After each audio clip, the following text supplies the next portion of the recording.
प्रिय भक्तगणों, आप में से बहुत सारे लोग गोत्र के बारे में नहीं जानते हैं। ऐसे समस्त भक्तगण बार बार मुझसे कहते हैं कि हमें गुरुजी अपनी गोत्र नहीं मालूम, हम अपनी गोत्र का कैसे पता लगा सकते हैं, गोत्र क्या होती है।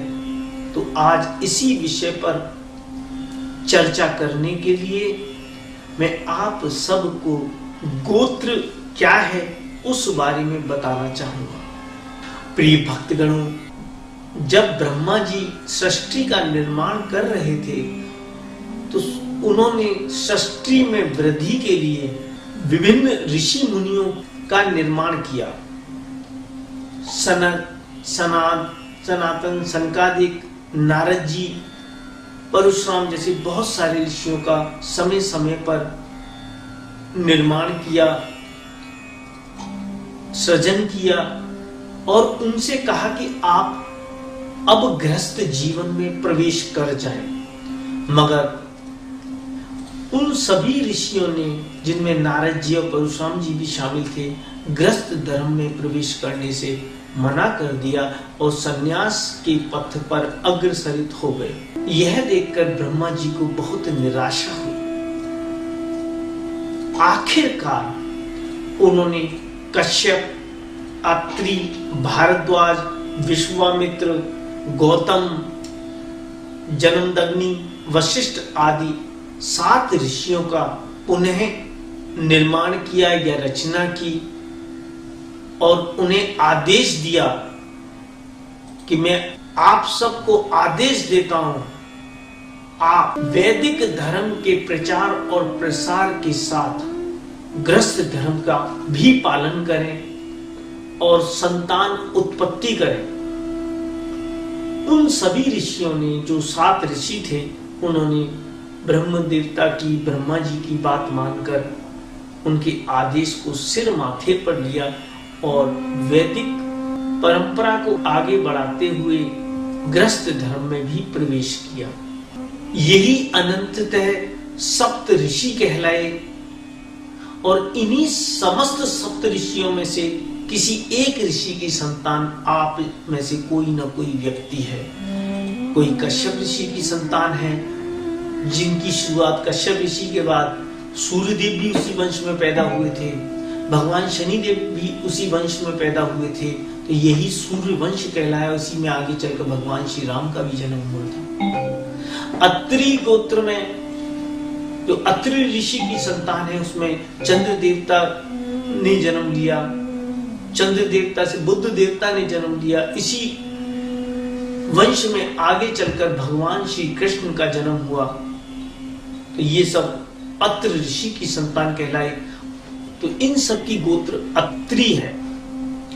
ऐसे ही गौतम, वशिष्ठ, विश्वामित्र, जमदग्नि इत्यादि अन्य गोत्र हैं। तो हम में से प्रत्येक व्यक्ति की जो गोत्र है, या तो कश्यप है, या अत्रि है, या गौतम है, या वशिष्ठ है, या जमदग्नि है, या भारद्वाज है, या विश्वामित्र है।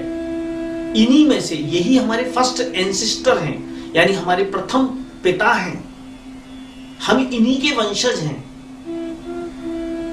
और ये सभी ब्राह्मण थे, ये सभी ऋषि थे। तो हम सब जो हैं वो इन्हीं ऋषियों की संतान हैं। यहां पर कोई ऐसा नहीं था कि कोई नीच कुल का था, कोई उच्च कुल का था। हम सब जो हमारे वंशज हैं, जो हमारे प्रथम पूर्वज हैं, वो यही ऋषि मुनि थे और ये वो महान ऋषि मुनि हैं जिनकी हम संतान हैं।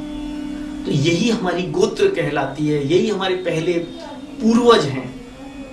फर्स्ट फादर वही हैं जिन्हें हम गोत्र के रूप में याद करते हैं। कश्यप, अत्रि, भारद्वाज, विश्वामित्र, गौतम, जमदग्नि, इन सब ऋषि मुनियों से ही हमारा जन्म हुआ है। इन्हीं की हम संतान हैं और यही हमारी गोत्र कहलाती हैं। ये जाति व्यवस्था का जो वर्गीकरण हुआ था वो उसके बहुत बाद में, जब संतान उत्पत्ति के बाद बहुत सारी जनसंख्या बढ़ गई, तो उनके बीच में एक दोबारा से आपस में आपसी सहमति के आधार पर, कर्मों के आधार पर, वो जो कर्म करते थे उसके आधार पर जाति सूचक विभाजन बना।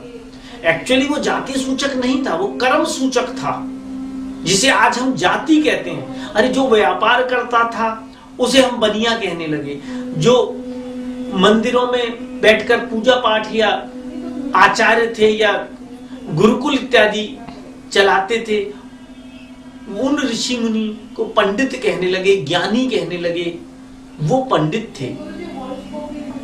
जो युद्ध कला में पारंगत हुए वो क्षत्रिय बने।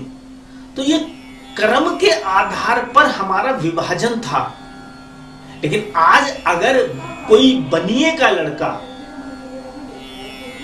शास्त्रों का अध्ययन करके अगर आपको ज्ञान की शिक्षा देता है तो वो बनिया नहीं कहलाएगा, वो बनिया नहीं है, वो वैश्य नहीं है। उसके बाद वो सिर्फ पंडित, विद्वान, ज्ञानी पुरुष कहलाएगा, ऋषि कहलाएगा, संत कहलाएगा। ऐसे ही अगर कोई शूद्र अगर शास्त्रों का अध्ययन करके वैदिक परंपरा का निर्वाह करते हुए यज्ञ पूजन करता और कराता है, ज्ञान बांटता है, तो वह भी पंडित कहलाएगा, ज्ञानी कहलाएगा। तो यह ही वो फर्क है जो कर्मों के आधार पर हुआ था और गोत्र था। गोत्रानुसार हम सभी लोग ऋषि मुनियों की संतान है, न कोई हर एक ऋषि मुनि सिर्फ और सिर्फ ब्राह्मण थे, ब्रह्मा जी की संतान थी, ब्राह्मण थे। कार्मिक विभाजन, जो कर्म के आधार पर जो वर्गीकरण या विभाजन हुआ था, उसका गोत्र से कोई भी लेना देना नहीं है। उसे हम लोगों ने आपस में आपसी आधार पर, आपसी सहमति के आधार पर, उसके कर्म के आधार पर वर्गीकरण किया कि भाई तू युद्ध कला में पारंगत है, तू क्षत्रिय कहलाएगा, तू व्यापार में पारंगत है, तू व्यापार करता है, तू व्यापारी कहलाएगा, तू सत्संग, प्रवचन, पूजा पाठ इत्यादि करता कराता है, तू पंडित कहलाएगा। ये इस प्रकार के विभाजन थे। हमारी जो कुल मिलाकर जो गोत्र हैं वो केवल 7 हैं। हमारे सप्त ऋषि मंडल, ये वही मंडल है जो आज भी आसमान में ध्रुव तारे के चारों ओर चमक रहा है। ये वही हमारे फर्स्ट एंसेस्टर्स हैं जिन्होंने हमें जन्म दिया था। यही हमारी गोत्र हैं। इन्हीं में से एक की हम संतान हैं, वही गोत्र कहलाती है। और जिन व्यक्तियों को अपनी गोत्र नहीं पता है वह आज से अपनी गोत्र कश्यप मानकर ही प्रयोग करें। अगर उनसे अब भविष्य में कभी पूछा जाए तो वो अपनी गोत्र कश्यप बताएं। यही हमारे धर्म शास्त्रों में लिखा हुआ है। जिनको अपनी गोत्र नहीं मालूम है वो अब से कश्यप ऋषि की संतान कहलाएंगे। वो अपनी गोत्र में कश्यप ऋषि का नाम इस्तेमाल कर सकते हैं तो उनकी गोत्र कश्यप गोत्र कहलाएगी। आपको यह रोचक जानकारी लगातार प्राप्त होती रहे तो आप इसके लिए हमारे इस चैनल को सब्सक्राइब करना और सब्सक्राइब करने के बाद बेल के आइकन को दबाना मत भूलिए। ऐसा करने से आपको हमारी हर नई वीडियो के बारे में आवश्यक जानकारी स्वतः ही उपलब्ध होती रहेगी। क्या आपका भाग्य आपका साथ नहीं दे रहा?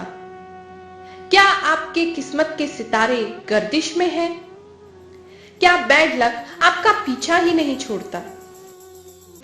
तो आज ही 133 देशों में प्रसिद्ध शनि मंदिर वाले परम पूज्य गुरु रजनीश ऋषि जी से अपनी सभी समस्याओं का समाधान जानिए। अधिक जानकारी के लिए संपर्क करें।